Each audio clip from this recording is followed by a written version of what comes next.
अस्सलामुअलैकुम दोस्तों, मैं हूं आपकी शेफ़ ज़रीन फ़ातिमा। आज मैं आपके साथ शेयर कर रही हूं वेजिटेबल ऑमलेट की रेसिपी।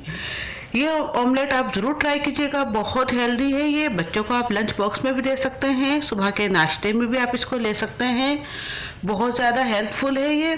तो चलिए फिर शुरू करते हैं आज की रेसिपी शुरू करने से पहले आप लोगों से रिक्वेस्ट है, अगर आपने अभी तक हमारे चैनल ज़रीन फ़ातिमा को सब्सक्राइब नहीं किया तो प्लीज़ नीचे दिए गए लाल बटन को दबा कर सब्सक्राइब कर दें, साथ ही बेल का बटन भी दबा दें। तो चलिए फिर शुरू करते हैं आज की रेसिपी। देखते हैं ऑमलेट बनाने के लिए हमें किन किन चीज़ों की ज़रूरत पड़ेगी। बिस्मिल्लाहिर्रहमानिर्रहीम। चलिए आइए देखते हैं ऑमलेट बनाने के लिए हमें किन किन चीज़ों की ज़रूरत पड़ेगी। वो ये हैं, इसके लिए हमने 2 अंडे लिए हैं, एक छोटी गाजर ली थी जिसको हमने इस तरह छोटा छोटा कट कर लिया। आप देख सकते हैं कितना छोटा छोटा कट करा है। और एक हमने छोटे साइज़ की बंद गोभी ली थी जिसको हमने हाफ इस तरह कट कर लिया है। देख सकते हैं आप कितना बारीक कटिंग है। और एक मीडियम साइज़ का हमने आलू लिया था, उसको भी हमने 4 पीसेज में करके इस तरह छोटा छोटा कट कर लिया है, आप देख सकते हैं। और एक हरी प्याज ली थी जिसका वाइट और ग्रीन दोनों हिस्सा हमने इस तरह कट कर लिया है। और 2 हमने हरी मिर्ची ली थी जिससे हमने इस तरह छोटा छोटा चॉप कर लिया है, काट लिया है। और 1 टीस्पून हमने काली मिर्च पाउडर लिया है, 1 टीस्पून ही वाइट मिर्च पाउडर लिया है। और 4 टेबल स्पून हमने 4 चमचे कुकिंग ऑयल के लिए हैं। और 2 चमचे हमने हरा धनिया लिया है, छोटा छोटा चॉप कर लिया, आप देख सकते हैं, थोड़ा सा हरा धनिया। और 1 टीस्पून हमने ये नमक लिया, ये हस्बज़ोत नमक ले लीजिए। सबसे पहले पैन के अंदर हम 2 चमचे ऑयल डालेंगे और 2 चमचे हम बचा लेंगे। अब जैसे ही ऑयल गर्म होता है तो इसके अंदर हम आलू ऐड कर लेंगे। अब देखिए ऑयल गर्म हो चुका है। अब इसके अंदर हम ये आलू डाल रहे हैं कटिंग हुए हुए।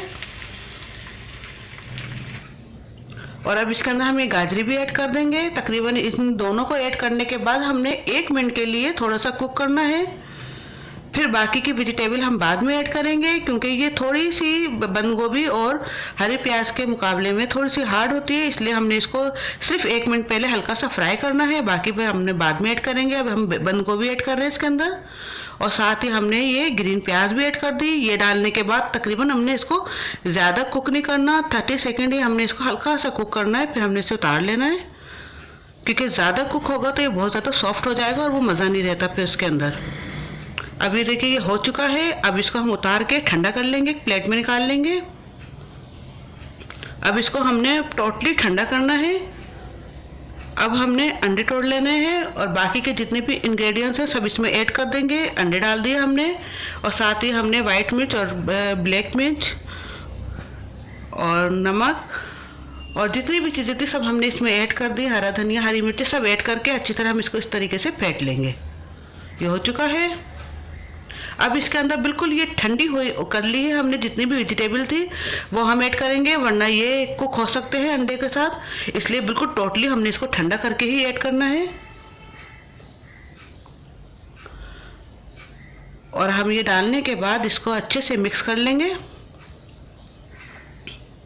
ये हमारा तमाम मिक्सचर तैयार हो चुका है अंडे और वेजिटेबल का। अब इसे हम एक तरफ रखते हैं और अब हम पैन के अंदर जो बाकी का बचा हुआ 2 चमचों का ऑयल था वो हमने डाल दिया। और जैसे ही गर्म होता है ये, इसमें हम वो तमाम मिक्सचर डाल देंगे। अब तकरीबन इसको हमने 2 मिनट दरमियानी आंच पे इसी तरीके से पकाना है। एक साइड से जब कुक हो जाएगा तो हम इसको पलट देंगे किसी प्लेट की मदद से। अब ये कुक हो चुका है। अब हमने इस तरीके से इसको ईजीली उठाना है और पैन में इस तरह पलट देना है ताकि दूसरा साइड भी इसी तरीके से हो जाएगा। 2 मिनट ही लगेंगे इसको भी। अब देखिए हो चुका है। अब हम इसे उतार लेते हैं। ये हमारा मज़ेदार सा ऑमलेट तैयार है। इसको मैं आपको कट करके दिखाती हूँ।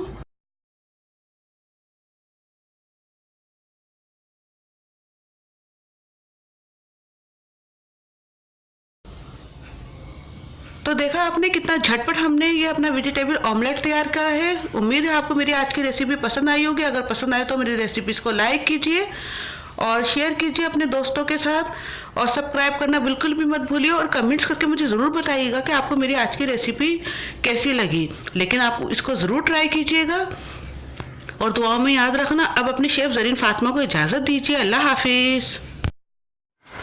अगर आपने अभी तक हमारे YouTube चैनल को सब्सक्राइब नहीं किया तो इस बटन को क्लिक करके सब्सक्राइब कर दीजिए।